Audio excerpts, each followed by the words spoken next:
And this week's interview is with Hansi of Blind Guardian. Hansi, it's always great to be able to talk to you and bring you on the show, as we've done for so long. And what does Blind Guardian currently have going on, and what are you currently doing? Well, we're always busy. That is no secret. We stopped doing live shows last August, and we keep that as it is for at least the next 18 months or maybe even 2 years before, we even consider to start touring with Blind Guardian again. That is, to come up with new songs. We're in the middle of a very demanding songwriting period, and at the same time, we are finally finishing the orchestral project. I'm doing the vocals right at the moment. Yesterday I finished the 9th out of 11 songs, and basically my plan is to accomplish my lead vocals and my layers within the next 3 weeks, which is ambitious but doable. And after that, well, there will be still a lot of stuff to do, but I'm pretty sure at the end of the album we at least have the final mixing, whatever that means for the release. But I'm also convinced that this orchestral album is going to be released next year. Right. Other than that, I'm coming to the end of this quite demanding and very extensive songwriting process with regard to the orchestral project, while my friend John comes to an end with his touring cycle with Ice Derf. And so apart from what I'm doing at the moment, we both already have made plans for the rest of the year and for most of the next year. So apart from whatever I'm doing with Blind Guardian, John and I will start songwriting, and we are heavily considering doing some festival shows in the summer of 2019. We have nothing confirmed so far, but I'm pretty sure that there will be a nice couple of shows for the summer 2019. Now, over the course of 20 years, I've had John Shaffer on this show, and I've interviewed him several times, dating all the way back to, when A Days of Purgatory double album came out. And I got to tell you, of anybody that I've ever interviewed, John is the one of those guys that I've always had the utmost respect for, because he's very honest, and there's no, he's not sugarcoating anything. And the thing I like about him, he's just a straightforward individual, and he doesn't dodge questions. He actually answers everything directly, and he's one of the most honest people that I believe I've ever spoken to when it comes to interviewing bands on this show. You're totally right. I mean, this is one of the reasons why I'm, having so much fun with him.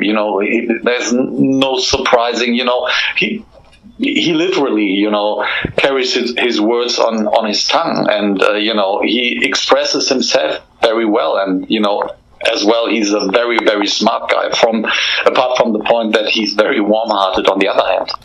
When we spoke a little bit offline, obviously I told you that you were still one of my biggest vocal influences when it comes to recording, doing studio recordings, basically.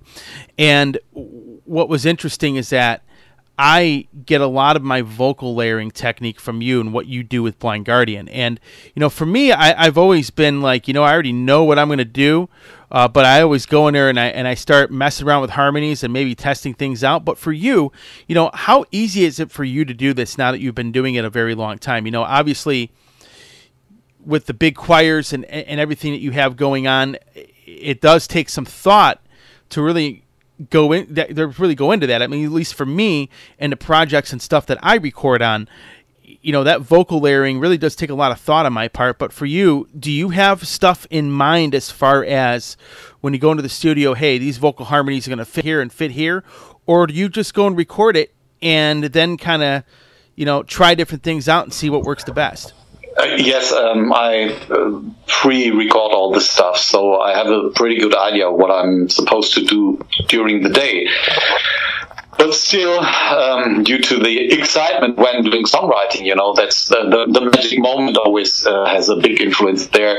Whenever I'm in the studio itself and do the recordings for an album, you have to consider that obstacles become a reality, be it, you know, a semi-note which has to be changed, or, you know, a complete layer which does not really fit anymore because the intensity of the music has changed, and that is especially the case with the orchestral stuff. Mm-hmm. So I have to be prepared for changes, and this is something which I have been good in naturally, but I've learned a lot during the last, let's say, 20 to 25 years, you know, mm-hmm. while being in the studio, because, you know, while working with so many different producers, you get an idea who can drive you even more forwards. And with Charlie Bauer, I nowadays have a person I totally rely on. So I know exactly if he changes something, or if he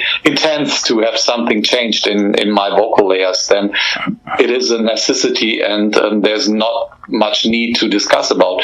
What sometimes drives me crazy is when jumping through the different voicings, and, you know, going from very low to very high, and doing that, like, you know, multiple times, and then, you know, jumping to the next song, and then starting, let's say, from the lower part to the higher part again, then I'm losing myself from time to time, and I have to take, you know, myself back then, and have to allow myself to take a break. Otherwise I would overdo it. This is still the most difficult part for me nowadays. We've spoken about age before. You know, I am far smarter, I would say, with regard to that. In the old days, I pushed my head against the wall, you know, fell down and did the same thing again. Nowadays, you know, when it happens to me once, you know, I'm trying to judge how that could happen, and I would like to avoid to smash my head against the wall for a second time.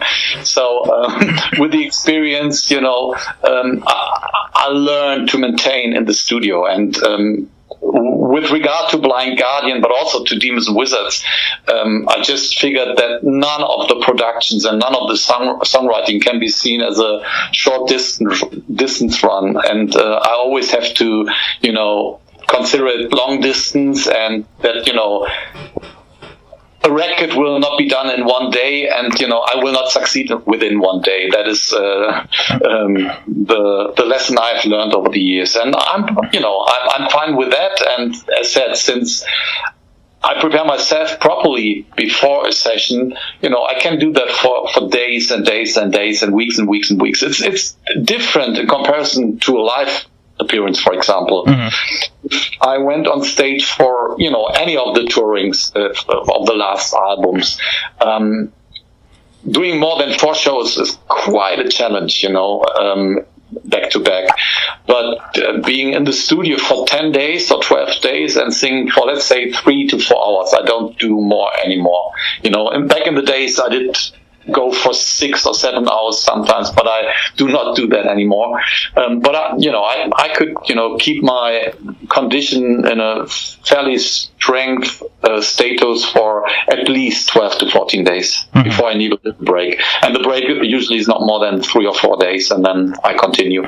Now, you mentioned Charlie Bauer as being someone that you rely on, and I know there are bands that do rely on him. I know Halloween's relied on him for 18 years, much like you guys have relied on him for even longer than that.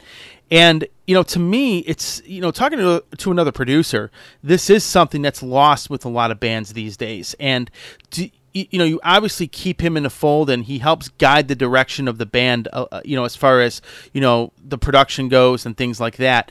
Do you feel that this is something that's necessary in music today? You think it's still necessary?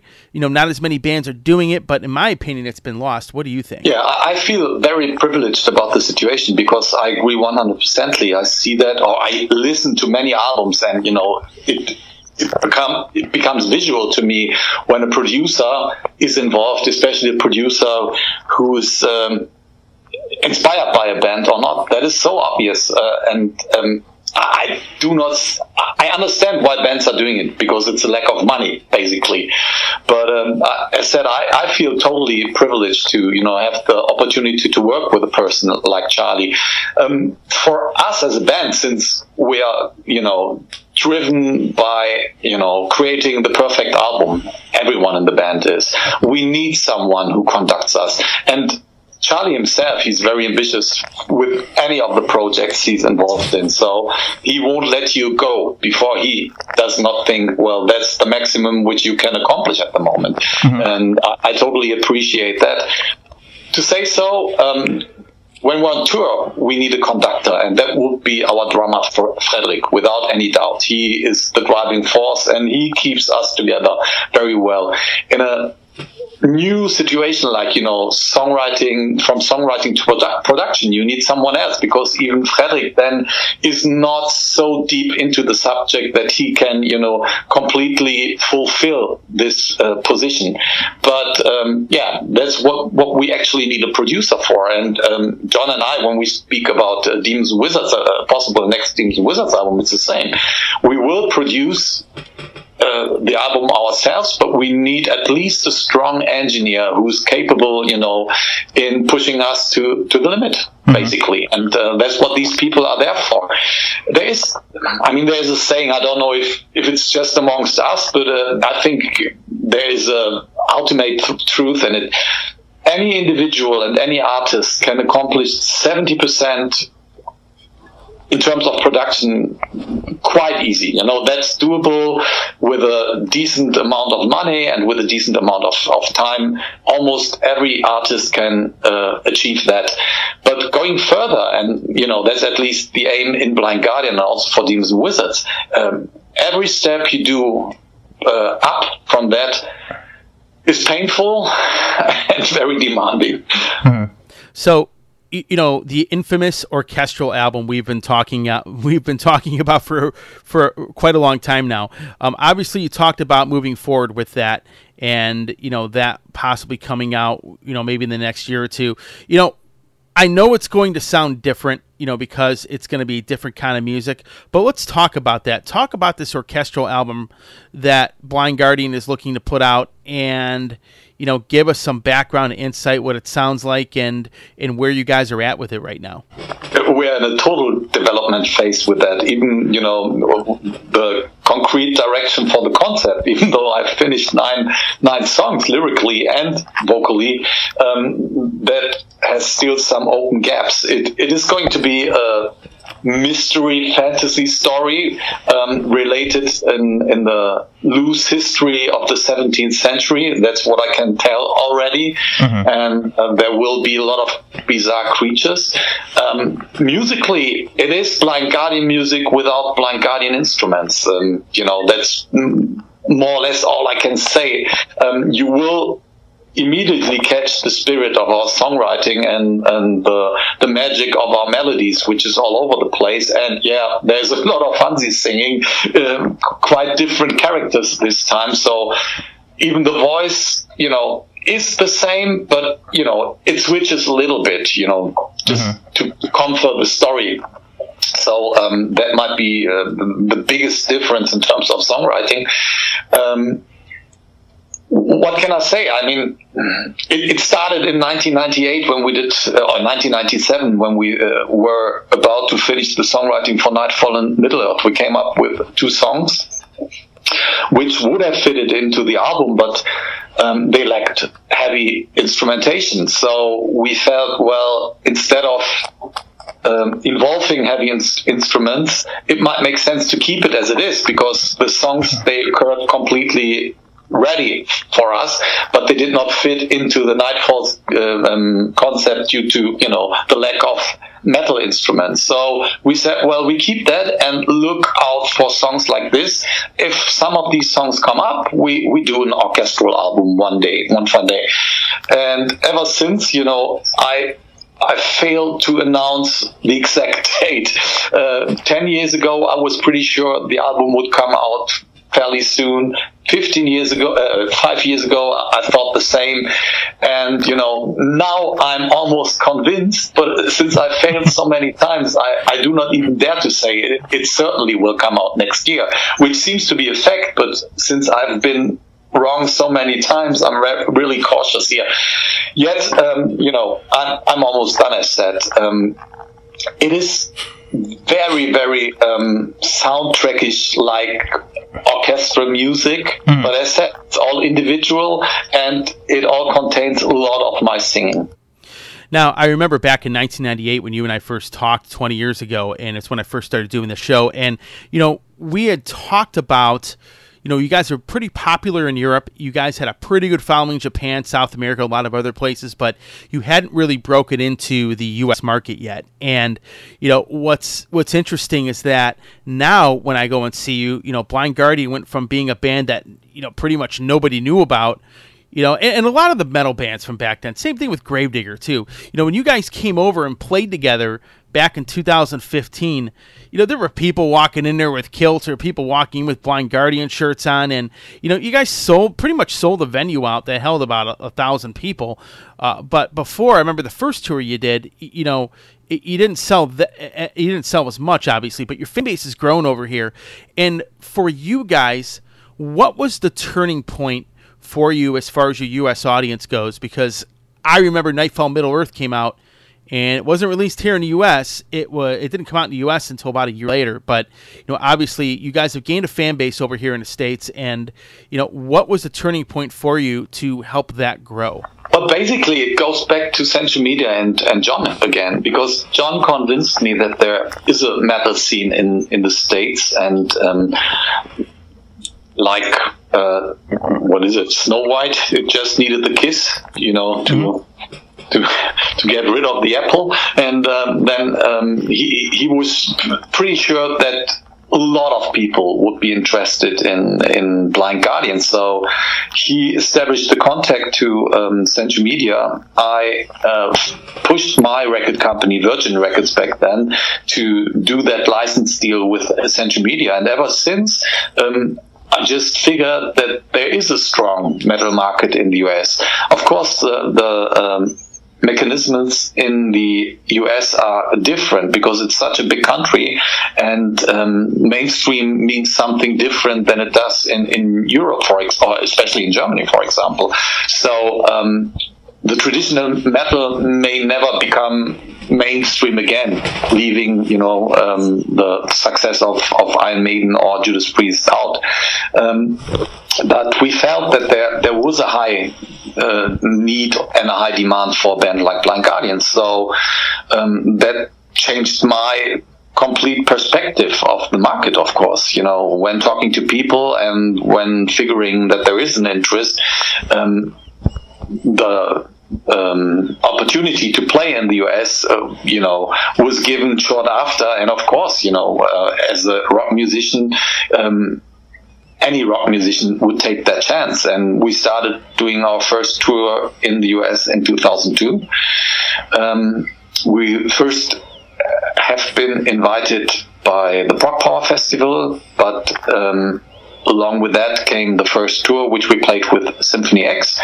And that was, at least an underground significant success. So we never gave up, and we, for ourselves, decided that it's worth to work on the American market and try to figure how far we can get. And still, it is more of an underground market for us in comparison to Europe, but it's a very interesting underground market. And even if it will not grow drastically anymore, it is fun to see how dedicated the people are. This is something I found out not only in the States, but in a lot of countries where, Blind Guardian is not a top-notch mainstream act.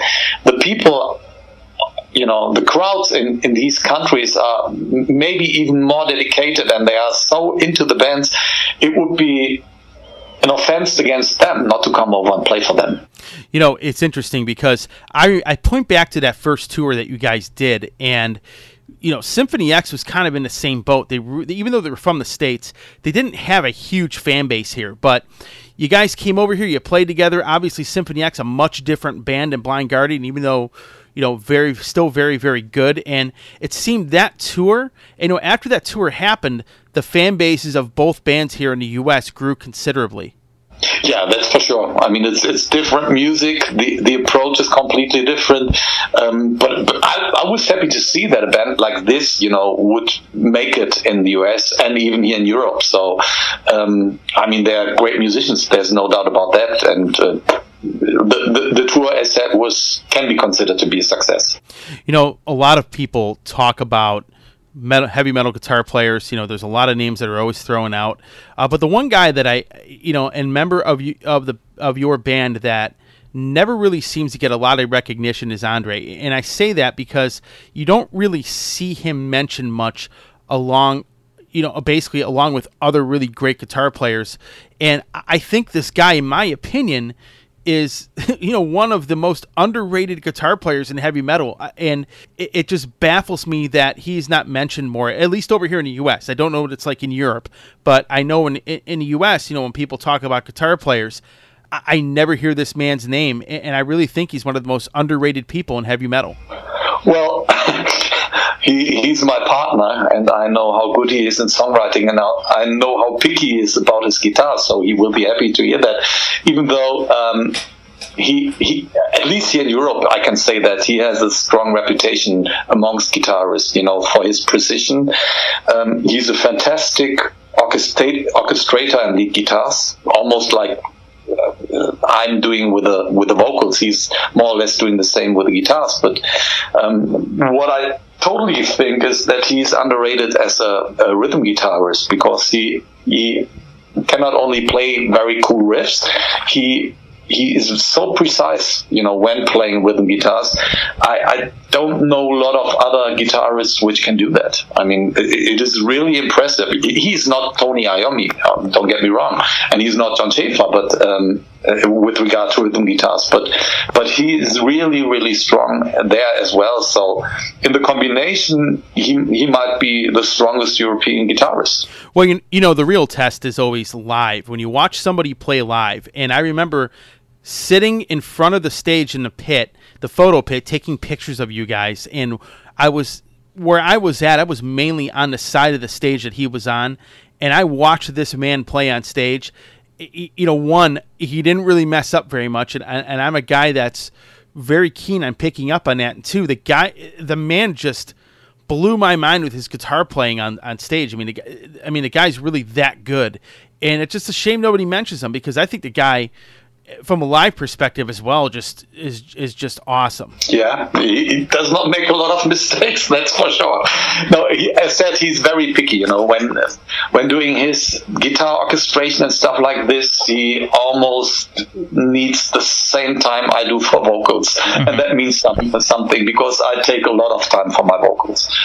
Now, getting off to a different topic, obviously, you've worked with one of my favorite musicians of all time, and that is Ian Lucasen of Ariane. And I have to say that it was great. I still think it's great that you worked with him on a couple records now, because you have a very good musical chemistry for what you do with him, and I think you fit the style of songs that he writes. And he's a different kind of animal than what you are normally working with.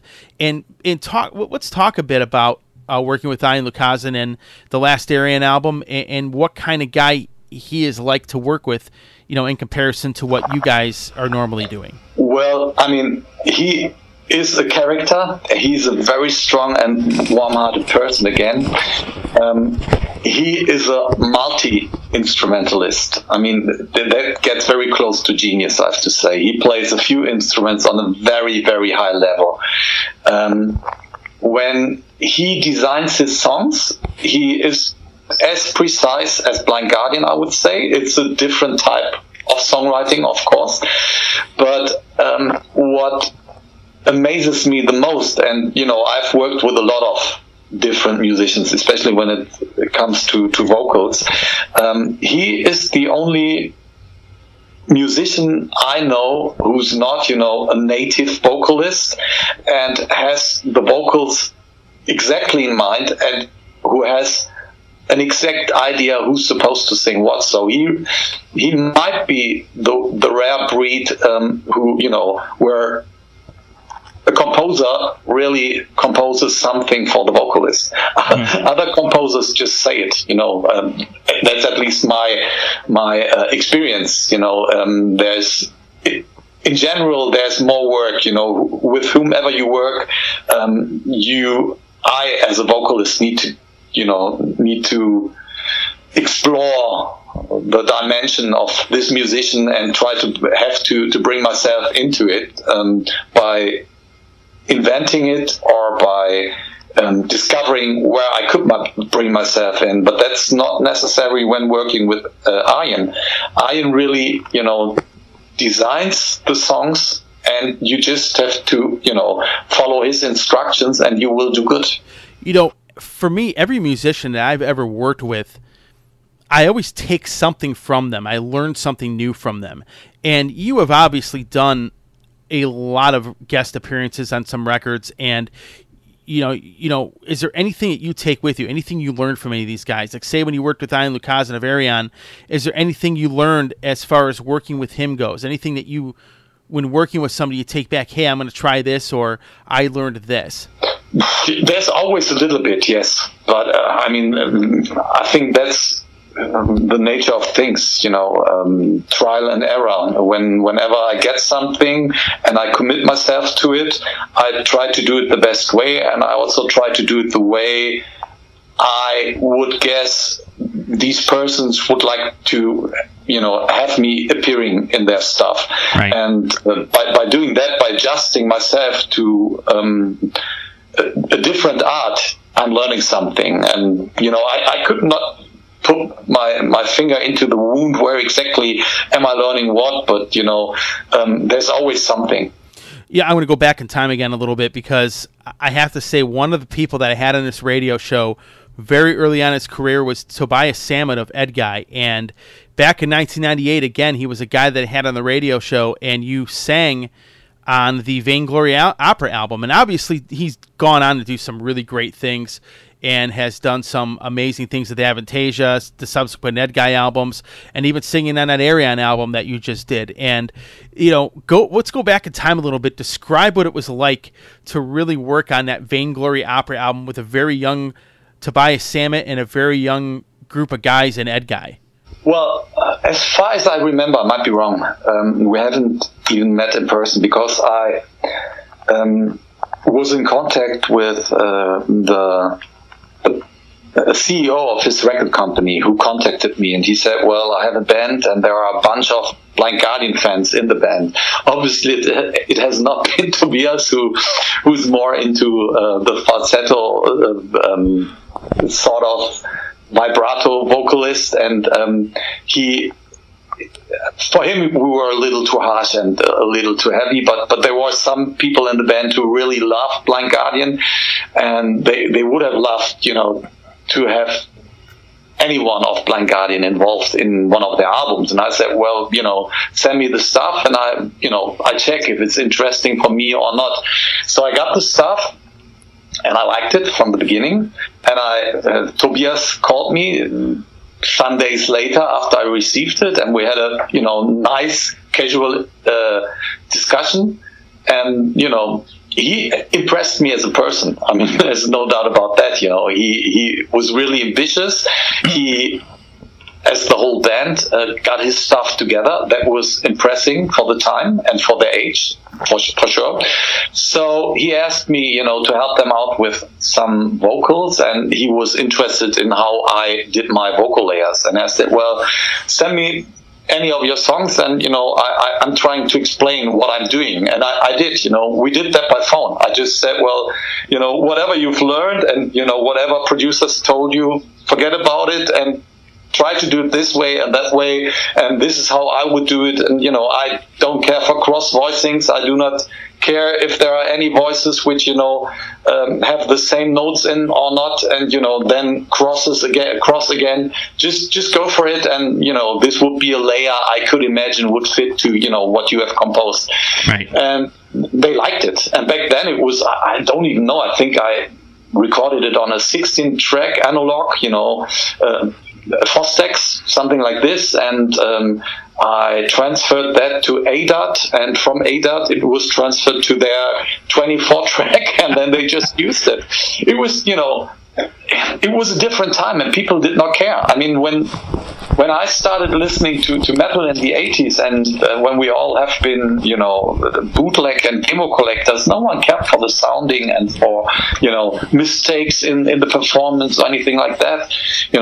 This is something which came in later, and it's sometimes for the better, sometimes I doubt that it is for the better. But, back then, when I did the stuff with Tobias, that was really, really funny. And he's a good guy, and he stayed a good guy. Since we have talked, in the last 20 years, you guys have really accomplished a lot of great stuff as a band, individually and musically. You guys have just done really well. And getting a bigger fan base in the U.S., growing the band's fan base worldwide, and really putting out some pretty good records. And over these past 20 years, what are some of the things you're most proud of as far as your accomplishments go? Well, basically, I'm proud about any of our outputs. It's still the climax in a circle. We have 4-year circle, and that includes all touring and everything we're doing. The climax is always somewhere, during the songwriting period, when I personally feel, well, this is maybe my legacy, to the world, at least to the musical world. And when I figure we have done something very special, like on the last album, it was when we did the Grand Parade, and also when we did the Ninth Wave. This is a satisfaction which is very hard to describe, but it's just by shaping something out of the nothingness, to say so, and by really having the impression, well, this in this particular way hasn't been done by anyone, and I've not been influenced by any melody line or by any lyrical line by anyone else, but having done that out of the blue, to say so. This is something which still drives me and makes me very proud. If it comes to performances, well, I mean, to a certain point, whenever playing Wacken, that's a confirmation, and when we are over all these years still in a headlining position there, that is somehow showing me that we must have been doing something right. Now, this is a question I've been asking a lot of bands and a lot of singers that I've been interviewing on this radio show, especially guys that have been doing this a long time. But, when I go and listen to these records, when I watch you play live, when I watch you sing live, I listen to the live albums, vocally, you really haven't lost it, where some singers, their voice is deteriorated. They don't sound anywhere near as good as they did, but you sound pretty good live and obviously in a studio. And what have you done to take care of yourself to really make sure your voice still sounds great after, doing this for the better part of 30 years? I'm happy to hear that. It's maybe an inner strength. It's a spirit, by being driven, to say so, by the right things. It is the music which keeps me going. And I'm living what we are doing. Right. When I sing, it's it's an expression of my soul. Whether the notes come out clearly and correct or not doesn't matter too much, especially in a live situation. Of course, I want to shine, no doubt, and it's nice if I can reach the high spots in a concert situation. But that takes place here and there, but in general, I have to work in an economic way, and I believe that is what has kept me alive over the years. That right.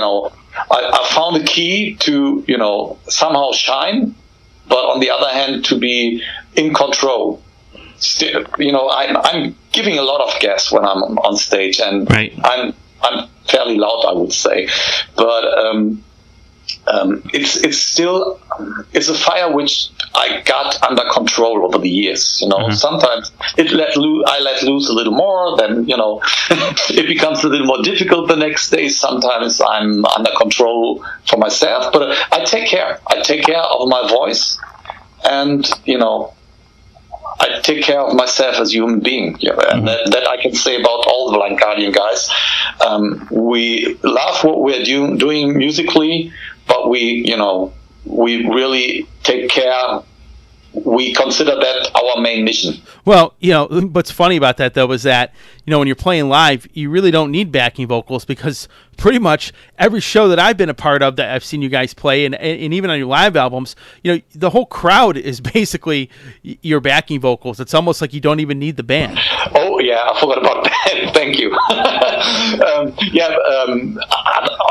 In other ways, our performance would not be doable. We really need that. We depend on that, and our fans are aware of that. If you check what I'm doing on an album, there hardly is any time to breathe. So at least when the big choirs come, I'm always happy to just give over to the rest of the band and to a fabulous audience, and that of course helps me to stay alive.